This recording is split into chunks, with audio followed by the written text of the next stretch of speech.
There's nothing that causes more parental concern or anxiety than to see their child vomit. It's just, it will bring a child who's been sick for a few days, maybe a cough, a cold, runny nose, a little bit of a fever, and now starts vomiting. That's what prompts a visit to the emergency room to the ER. or a call to the pediatrician's office. So let's go over a few points about children who are vomiting. So the first is to understand the difference between spitting up, which a lot of babies do, and vomiting. So vomiting is the kind of forceful expulsion of stomach contents. There's some energy behind it. Spitting up, on the other hand, again, very, very common, tends to occur in little babies, and it's kind of the slow, passive regurge of food products or stomach contents just into the mouth, not with any force behind it. Again, spitting up, very common, vomiting, not so common, but with some force behind it. Vomiting tends to be not serious. Little benign things like viruses can cause it, and it tends to resolve on its own without any medication. Now, occasionally, vomiting can be a sign of something more serious, such as a head injury. Sometimes a bacterial infection like a urinary tract can be associated with vomiting and fever.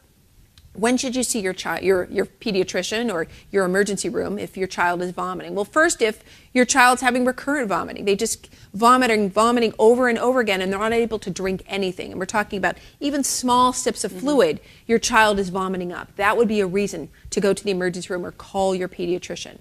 If the vomiting is associated with a fever or the child appears to be in pain, that would be also a reason to either call your doctor or go to the emergency room. The American Academy of Pediatrics, which is a very good resource for you for things about your child. You can, again, go to the internet and go check out their website. It's remarkably good. They don't recommend giving solid food to children who have vomiting. However, liquids are crucially important. It's very important. Remember, dehydration is just not enough fluid in, too much fluid out, or a combination of the two. If your child is vomiting, they don't need food, but they need liquid. Now, how should you do that? If your child is vomiting, how in heaven's name are you supposed to have fluid stay down there? Well, don't take your bottle full of its usual 2 to 3 ounces of whatever you're giving your child.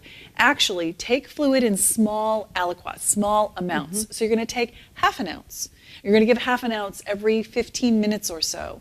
Children can keep that down much more easily than they can a big amount of fluid. And you may have to gauge this. Your child may be very thirsty because they've been vomiting for a while, and they may want to chug down the entire bottle.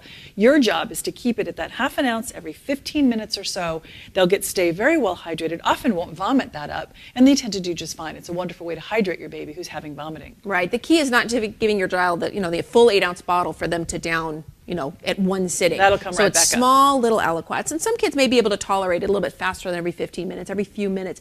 Give them small squirts, give them a small squirt, give them a small squirt. Right. You being the gatekeeper of the fluid. If they're vomiting despite just a little bit of fluid being put into their mouth that they swallow, then they need to and they're come see vomiting, us. they need to come to the emergency room and get seen. Because some of those children will need to have fluids through their vein. Now, you may see us in the emergency room also treating dehydration Give it by fluids orally by mouth. and giving fluids by mouth. We may give medications, we may not give medications so the child tolerates the fluids better. But don't be surprised if you come to the emergency room and we see that your child might be a little dehydrated, or we're worried they may get dehydrated, and we teach you how to orally rehydrate your fluid. Not every child that comes to the emergency room needs fluids through their vein. There are children, lots and lots of kids, that can be rehydrated. And you're now an orally. expert to know how to do it at home. Exactly.